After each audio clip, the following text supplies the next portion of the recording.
Hello friends, नमस्कार। Welcome back my channel target teacher job. मैं प्रियंका स्वागत करती हूँ आप सभी का आपके अपने चैनल टारगेट टीचर जॉब में। दोस्तों, आज हम बीएड द्वितीय वर्ष चतुर्थ प्रश्न पत्र जनसंख्या शिक्षा एवं पर्यावरण शिक्षा के विषय में पढ़ेंगे और ये है आपका लेक्चर नंबर 60। तो चलिए देखते हैं क्वेश्चन। दोस्तों, इसमें बस आपकी यही 2 क्वेश्चन रह गए, उसके बाद ये आपका 4th पेपर जो भी यूपीएच में जितने भी क्वेश्चन है उस सब पे हम लोग का डिस्कस हो चुका है। तो चलिए देख लेते हैं, फिर ये आपका कंप्लीट हो जाएगा। वातावरण संरक्षण के जलवायु संबंधी कारकों का वर्णन कीजिए। ये आपके 2013 में पूछा हुआ क्वेश्चन है।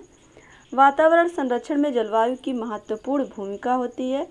जलवायु में बदलाव एक ऐसा परिवर्तन है जिससे उस मानवीय गतिविधियों से प्रत्यक्ष या अप्रत्यक्ष रूप से जोड़ा जा सकता है जो कि सार्वभौमिक वातावरण के संगठन को बदल देती हैं और जिससे जलवायु में बदलाव को तुलनात्मक समयावधि के साथ अवलोकित किया जा सकता है। तो दोस्तों, यहाँ पर हम बात करें वातावरण संरक्षण में जलवायु संबंधी जो कारक हैं उनकी क्या भूमिका है। जलवायु में जो भी परिवर्तन होते हैं उसमें मानवीय गतिविधियों का अप्रत्यक्ष प्रत्यक्ष रूप से योगदान होता ही होता है। दोस्तों, आज हम बात करें जनसंख्या वृद्धि की वजह से कारखानों का विकास हुआ, आवश्यकताएं जैसे जैसे बढ़ी और साथ ही प्रदूषण बढ़े, जिसकी वजह से जलवायु में बहुत ही परिवर्तन आया। दोस्तों, अब समय पर बारिश ना होना किसानों के लिए काफ़ी मुश्किल खड़ी होती है और कभी कभी इतना अधिक बारिश होती है जिसकी वजह से बाढ़ भी आ जाती है। तो दोस्तों, ये जो असंतुलन पैदा हुआ है प्रकृति में, ये मानव गतिविधियों की वजह से हुआ है, मानव द्वारा प्रकृति का दोहन करने की वजह से हुआ है। और यहाँ पर हम देखें, अधिक सुख सुविधा जुटाने की होड़ में आज मानवीय क्रियाकलाप वायुमंडल में ऊष्मा शोषी गैसों को हरित गृह प्रभाव वाली गैसें भी कहते हैं। तो दोस्तों, यहाँ पर हम देखें, जो भी मानव क्रियाकलाप की वजह से या हम कह सकते हैं जो भी हम कल कारखाने जो चलाते हैं जिनकी वजह से कचरे जो कि जल को दूषित कर रहे हैं और उससे निकलने वाले धुएं, गैस, ये सब पर्यावरण को प्रदूषित कर रहे हैं। तो एक तरह से कहीं ना कहीं हम देखेंगे ये सारे जो गैसें हैं, ये धुएं, ये सब हरित गृह को भी प्रभावित कर रहे हैं। संपूर्ण सौर विकिरण का लगभग 44% हिस्सा पृथ्वी के वायुमंडल द्वारा अवशोषित कर लिया जाता है, जो बाद में धीरे धीरे अवरक्त विकिरण के द्वारा वायुमंडल से निकल जाता है। तो दोस्तों, एक तरह से हम देखें, जो भी किरणें सूर्य के विकिरण से आती हैं वो पृथ्वी के द्वारा अवशोषित कर ली जाती हैं और हानिकारक किरणें जो रहती हैं वो आपके ओजोन परत के द्वारा अवशोषित कर ली जाती हैं। लेकिन जब हमारे क्रियाकलापों की वजह से ये जो प्रकृति का इतनी निरंतरता से दोहन हुआ है, इसकी वजह से ओजोन परत भी क्षरित हुई है और इस क्षरण की वजह से जो सूर्य की किरणें हैं, परावैंगनी किरणें, वो कहीं ना कहीं पृथ्वी पर डायरेक्ट आने की वजह से स्किन को, हमारे जो स्किन है उसको इफ़ेक्ट करती हैं। तो इस तरह से अलग अलग बीमारियां हो रही हैं।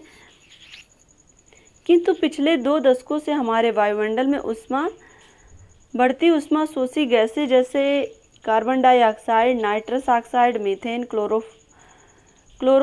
फ्लोरोकार्बन और जलवाष्प आदि के कारण वायुमंडल अधिक उष्मा शोषी होता जा रहा है और धरती अधिक गर्म होती जा रही है। तो दोस्तों, इन गैसों की वजह से जो पृथ्वी का तापमान है वो बढ़ा है और पृथ्वी का तापमान बढ़ने से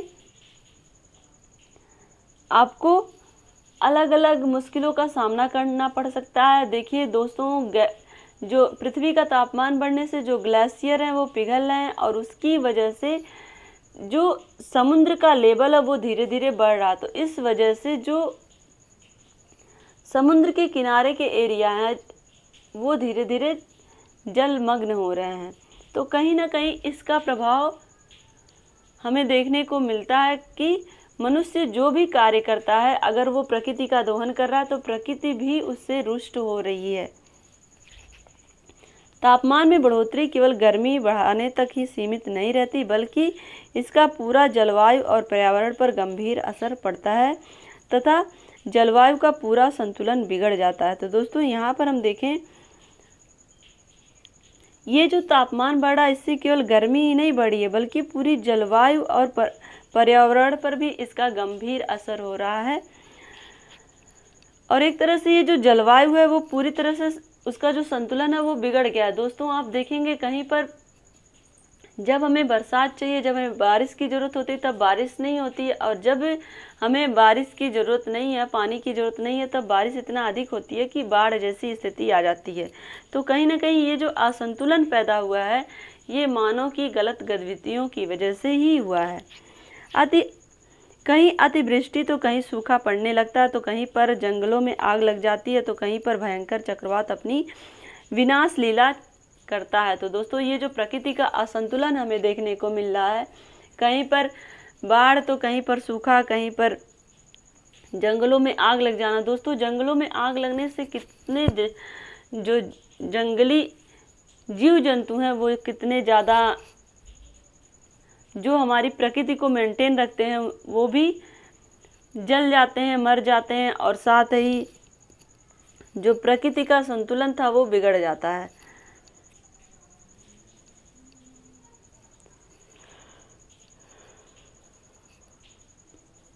और देखेंगे हम जलवायु परिवर्तन का जो कहर है वो धरती को बर्बादी की ओर ले जा रहा है। तापमान बढ़ने से दुनिया भर के पहाड़ों की चोटियों और ध्रुवों पर जमी बर्फ पिघल रही है। तो दोस्तों यहाँ पर हम बात कर रहे थे ग्लेशियर की, तो जो ग्लेशियर है वो पहाड़ों पे जो जमी हुई बर्फ़ है वो गर्म तापमान की वजह से पिघल रही है, और बर्फ़ पिघलने से सागरों का जो जल स्तर है वो उठता जा रहा है। संयुक्त राष्ट्र संघ ने IPCC Indian governmental panel on climatic change नामक एक वैज्ञानिक दल का गठन किया है, जिसकी ताज़ा रिपोर्ट के अनुसार यदि सागर केवल 1 मीटर ऊपर उठ गया तो दुनिया के कई हिस्से हमेशा के लिए सागरों में विलीन हो जाएंगे। तो दोस्तों यहाँ पर रिसर्च के माध्यम से वैज्ञानिकों ने ये रिपोर्ट पेश की है कि अगर 1 मीटर भी जल सागर का ऊपर उठता है तो पूरी दुनिया का बहुत सारा हिस्सा सागरों में विलीन हो जाएगा। वन्यजीव कोष ने चेतावनी दी है कि आर्कटिक हिम के कुल क्षेत्रफल का 9.2% हर दशक में घट रहा है, और जिससे पोलर बियर के लुप्त होने का खतरा भी बढ़ गया। तो दोस्तों देखिए, जो अनुकूलन चाहिए था जीव जंतुओं के लिए, जो अनुकूल परिस्थितियां होनी चाहिए थी, वो अनुकूल परिस्थितियां उन्हें नहीं मिल पा रही हैं, जिसकी वजह से आप आर्कटिक हिम की बात हो रही है। तो यहाँ पर आर्कटिक हिम की बात इसलिए की जा रही है क्योंकि वहाँ की अनुकूल जो स्थिति थी वो धीरे धीरे बिगड़ रही है। तो वहाँ पर पोलर बियर की जो संख्या है वो धीरे धीरे विलुप्त हो रही है। एक तरह से वहाँ पर पोलर बियर के लुप्त होने का खतरा भी बढ़ गया है। जलवायु परिवर्तन के दुष्प्रभाव से बचने के रास्ते अब भी हैं, बशर्ते पूरी दुनिया एक मत हो जाए। तो दोस्तों ऐसा नहीं है कि जो जलवायु परिवर्तन है उसके जो दुष्प्रभाव हैं उससे बचने का कोई रास्ता नहीं है, उससे बचने का रास्ता है, लेकिन उसके लिए पूरी दुनिया को एकजुट होना होगा, और इस समस्या के लिए पूरी दुनिया को एकजुटता से कार्य करना होगा।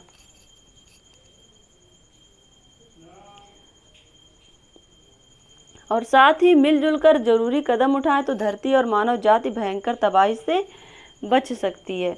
वैश्विक ताप वृद्धि विश्व की प्रमुख दोषी गैस कार्बन डाइऑक्साइड को वायुमंडल से खींचने के लिए अधिक से अधिक वृक्ष लगाए जाएं तथा कार्बन डाइऑक्साइड पैदा करने वाले कार्यकलापों पर अंकुश लगाया जाए। तो दोस्तों एक तरह से हम देखें, यहाँ पर वैश्विक ताप वृद्धि से बचने के लिए एकजुटता के साथ साथ अधिक से अधिक वृक्ष लगाए जाएं, और जो यहाँ पर हम देखेंगे कार्बन डाइऑक्साइड पैदा करने वाले जो हमारे क्रियाकलाप हैं, जिससे हम अलग अलग तरह के जो भी उपकरणों का यूज करते हैं, जो भी संसाधन हम यूज करते हैं उसको कम करें। और साथ ही यहाँ पर हम देखें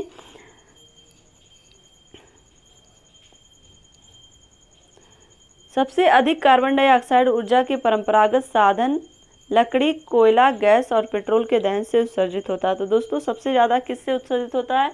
जो भी हम परंपरागत साधन यूज करते हैं जैसे लकड़ी का प्रयोग या कोयले का या गैस या फिर पेट्रोल, ये सब जब जलते हैं तो इन जलने के बाद ये क्या हो जाते हैं? कार्बन डाइऑक्साइड का रूप लेते हैं। और इसके लिए ऊर्जा के नवीकरणीय वैकल्पिक साधन जैसे पवन ऊर्जा, सौर ऊर्जा और परमाणु ऊर्जा तथा जल विद्युत ऊर्जा आदि का प्रयोग करना होगा। और दोस्तों इसकी जगह पे जो नवीकरणीय ऊर्जा है जिसमें आपके पवन ऊर्जा, सौर ऊर्जा और परमाणु ऊर्जा, जल विद्युत ऊर्जा, इन सारे चीज़ों का यूज करना होगा जो कि हमारे प्रकृति को संरक्षित रखेंगे। एक तरह से हम कह सकते हैं जो हमारे प्रकृति में गैसें विद्यमान हो रही हैं इस तरह से वो गैस नहीं होंगी तो उस वजह से भी प्रकृति का जो तापमान है वो निश्चित होगा, एक तरह से संतुलित होगा। जलवायु संरक्षण के लिए परिवर्तन रोकना होगा। जलवायु परिवर्तन रोकने के लिए आवश्यक है कि वैश्विक ताप वृद्धि को रोका जाए। तो दोस्तों वैश्विक ताप वृद्धि कैसे रुकेगी? जो भी हम उपकरण यूज करते हैं, जो भी हम अपने कार्यकलापों में यूज करने वाली जो आधुनिक मशीनें हैं जिनसे पर्यावरण प्रदूषित हो रहा, उन सब चीज़ों पर रोक लगाएं और साथ ही हम अधिक से अधिक वृक्ष लगाएं। और अतः उन सभी मानवीय क्रियाकलापों पर सख्ती से प्रतिबंध लगाया जाए जिसके कारण हरितगृह प्रभाव वाली गैसें की उत्पत्ति हुई है।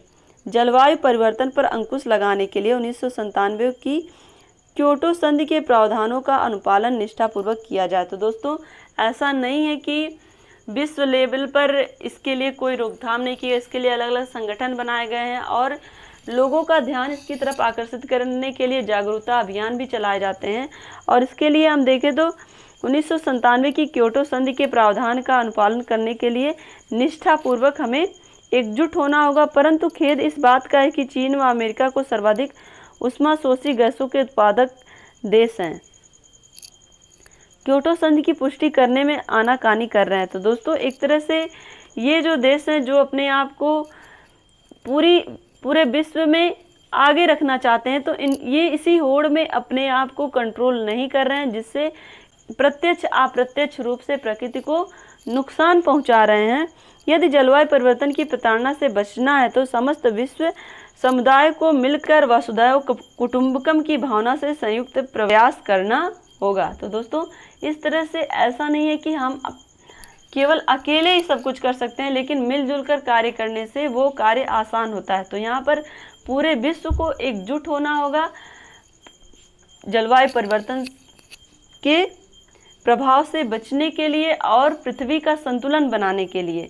तो दोस्तों इस तरह से आप भी अपने आसपास अधिक से अधिक पेड़ पौधे लगाएं और साथ ही जहाँ तक हो सके लोगों को जागरूक भी करें अपने प्रकृति के संतुलन के लिए। तो इसी तरह से आप अपनी पढ़ाई जारी रखिए, अपना ध्यान रखिए, अपनों का ध्यान रखिए। और दोस्तों आपके लिए हम ये सारे टॉपिक की लिंक डिस्क्रिप्शन में दे देते हैं और साथ ही आपको टेलीग्राम चैनल पर बीएड क्लासेस के नाम से भी ये सारे लिंक आपको वहाँ पे अवेलेबल है। तो जहाँ भी आपको सूटेबल लगे आप वहाँ से पढ़ाई करिए। अगर ये वीडियो आपको अच्छी लगी है तो एक लाइक करिएगा, अपने दोस्तों के साथ शेयर करिएगा। अगर आप चैनल पर नए हैं तो प्लीज़ चैनल को सब्सक्राइब करके बेल आइकन बटन को प्रेस कर दीजिएगा। इसी तरह से आप अपनी मेहनत जारी रखिए। हमसे जुड़ने के लिए थैंक यू सो मच। जय हिंद।